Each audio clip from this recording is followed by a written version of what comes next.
జ్యోతిష శాస్త్రం ప్రకారం 2025వ సంవత్సరం ఫిబ్రవరి 28వ తేదీ శుక్రవారం రోజు వృశ్చిక రాశి వారు ఎటువంటి శుభ అశుభ ఫలితాలను పొందుతారో తెలుసుకోవాలంటే ఈ వీడియోని స్కిప్ చేయకుండా పూర్తిగా చూడండి. అలాగే తప్పకుండా మా ఛానల్ని సబ్స్క్రైబ్ చేసుకోండి.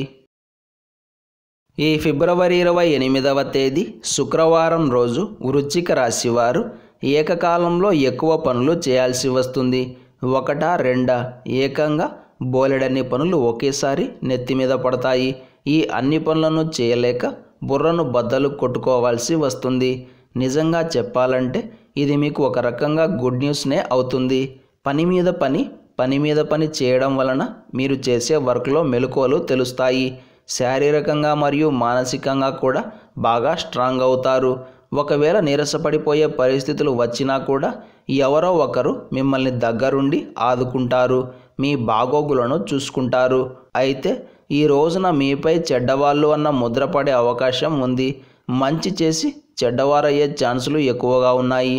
నేను ఇంత సహాయం చేశానే, నన్ను మాత్రం ఇప్పుడు ఇంతలా అవమానిస్తున్నారు అని బాగా బాధపడతారు.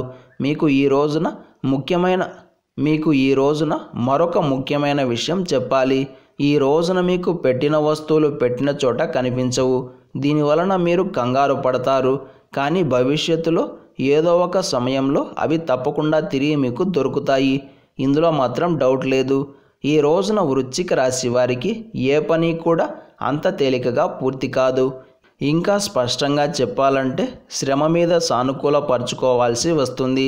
అందుకే ముఖ్యమైన పనులను వాయిదాల వారీగా తీసుకెళ్లే ప్రయత్నం చేయండి.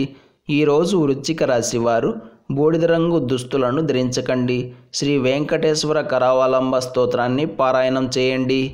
ఈ శుక్రవారం రోజున ఉన్నటువంటి తిథి అమావాస్య, నక్షత్రం శతభిష నక్షత్రం, రాహుకాలం ఉదయం 11 గంటల నుండి 12 గంటల 30 నిమిషాల వరకు, యమగండం మధ్యాహ్నం 3 గంటల 30 నిమిషాల నుండి 5 గంటల వరకు, సూర్యోదయం 6 గంటల 47 నిమిషాలకు, సూర్యాస్తమయం 6 గంటల 20 నిమిషాలకు, వర్జం రాత్రి 7 గంటల 27 నిమిషాల నుండి 8 గంటల 54 నిమిషాల వరకు, దుర్ముహూర్తం ఉదయం 9 గంటల 6 నిమిషాల నుండి 9 గంటల 52 నిమిషాల వరకు, మళ్ళీ మధ్యాహ్నం 12 గంటల 57 నిమిషాల నుండి 1 గంట 43 నిమిషాల వరకు.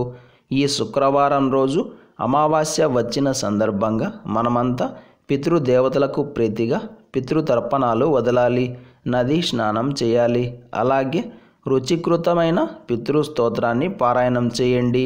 అదేవిధంగా ఈరోజు ఎవరైతే యమాష్టకం పారాయణం చేస్తారో వారికి మరణగండాలు ఏమైనా ఉంటే దూరమవుతాయి. ఈ శుక్రవారం రోజు లక్ష్మీదేవి ప్రీతిగా బెల్లమన్నం నైవేద్యంగా పెట్టి లక్ష్మీ హృదయ స్తోత్రాన్ని తరువాత నారాయణ హృదయ స్తోత్రాన్ని పారాయణం చేస్తే దరిద్రం దూరమై అష్ట ఐశ్వర్య భోగభాగ్యాలు ప్రాప్తిస్తాయి. ఈరోజు మనమంతా ఓం శ్రీ మహాలక్ష్మియై నమః అనే మంత్రాన్ని పదే పదే పారాయణం చేయండి. ఈరోజు సాయంత్రం తులసి కోటను శుభ్రం చేసి పసుపు, కుంకుమ మరియు పుష్పాలతో అలంకరించి బెల్లం నైవేద్యంగా పెట్టి ఆవు నెయ్యితో దీపం వెలిగిస్తే మీ ధర్మబద్ధమైన కోరికలు త్వరగా సిద్ధిస్తాయి. ఇలాగే ప్రతిరోజు పంచాంగ వివరాలను తెలుసుకోవడానికి మా ఛానల్ని ఇప్పుడే సబ్స్క్రైబ్ చేసుకోండి.